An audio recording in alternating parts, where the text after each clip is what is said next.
Okay, so hey guys, welcome back to the channel. It's me, Shane.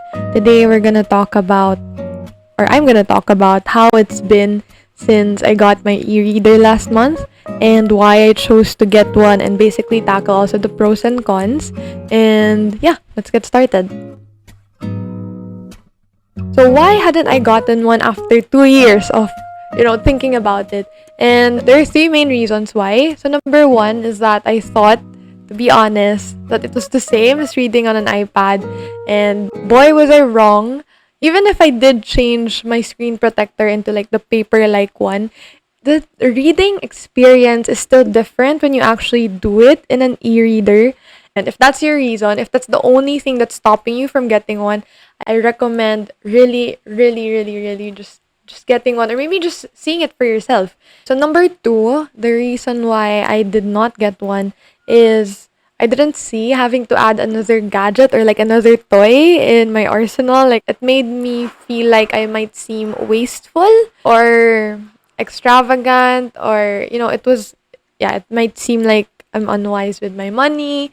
And there are so many judgments out there. Anyways. And then the third one is that I was scared of, ending up not liking it or not maximizing it or just it being a phase in my life. So again, I still don't know if it will be a phase. Again, it's only been a month, but so far I've been enjoying it.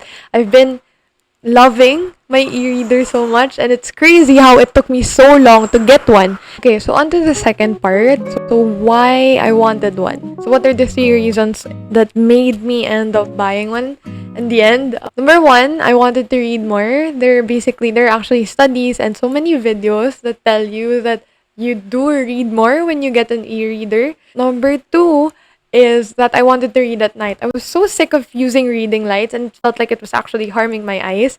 And I mean, at the end of the day, even yes, when you do read at night, it does harm your eyes.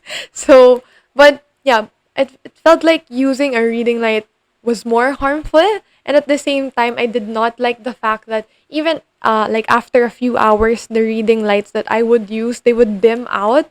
And yeah, I don't know, that was such a bust reading and like, you're out there at 3 a.m. reading, you're at the climax or you're about to get to the resolution and then the light dims out. Like, come on, why? That's the sole purpose of why I got a reading light in the first place. And the third reason is getting an e-reader is more handy or more portable. Like it doesn't get bulky in my bag and I'm the type of person who does not like even bringing bags outside.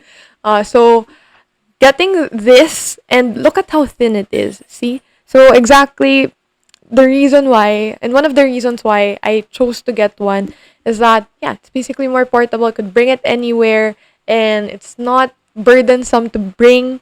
So okay, so as for the pros and cons, so basically in the pros section it actually answered the why I hadn't gotten or why I had gotten one in the end question. Basically, it just sticked out the purposes that I wanted it to have. So as for the cons, I can only think of one so far, and it's just that there are lag times when I'm about to change pages and at the same time when I annotate or when I search something, you can actually feel how slow it is. I don't know if that's the same thing for other e-readers.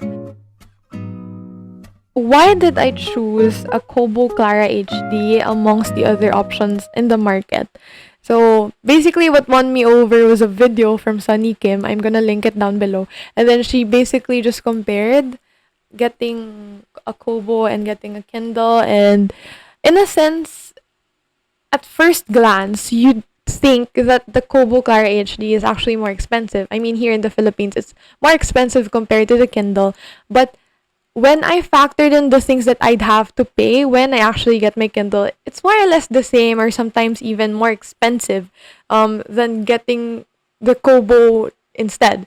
So that's what made me choose this, and especially the clinching point was the EPUB library that I already had. I heard that there are issues when you import the files that you already have to your Kindle. Some files are not supported, if I'm not mistaken. And actually, I got this just for like 5,000 pesos.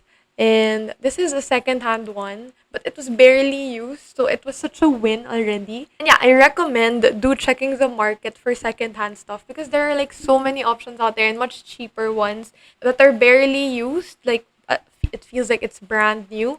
And again, at the end of the day, for me personally, I was just gonna read it. I did not need for it to look anything more than just a reading device. So far, basically, after a full month of using it and enjoying it, I've read 11 books with this so far. I love it. I'm enjoying it. And compared to actually buying these books physically, I feel I've saved so much money. Compared to the cost, honestly, the reading experience is the same. It does not feel like I was robbed of the beauty of the book cover. And it doesn't mean that I'm never gonna buy a physical cover. So also there are just books that I did regret in the past buying the physical covers. I think this enables me to be more wise about the books that I physically own and that I can actually lend to people. Overall, I love it. I love the e-reader experience. It's crazy how it took me so long to get one. If you are thinking of getting one, don't wait. Really, it's not the same as reading on your phone or reading on an iPad. It genuinely feels like you're reading on paper. Yes, and I think that's one of the best things that I realized when I got one. Yeah, I love it. I love it. Basically, again, it ticked everything I wanted it to do and the purpose that I wanted it to have. So, yeah, no regrets. That's it. Thank you guys for watching, and I'll see you again next time. Goodbye.